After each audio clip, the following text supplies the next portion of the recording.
محمد صبحي طلعها بهذا الشكل، ايه ضعيفه جدا.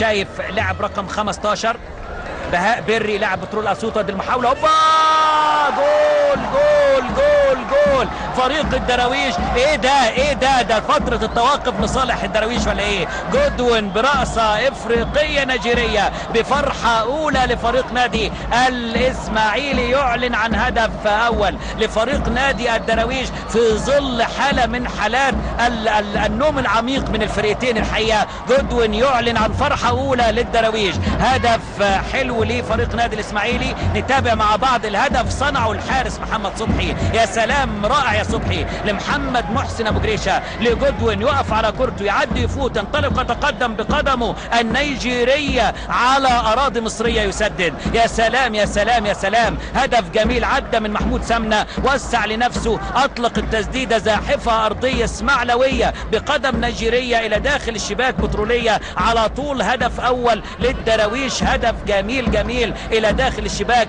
معاه ماركو فوتا قام واتنطط زي ما قال، يعني زي ما هو كان متضايق وزعلان. ده انت بقى عايز كل شويه المباراه تتوقف علشان تجيب هدف بالشكل ده ولا ايه؟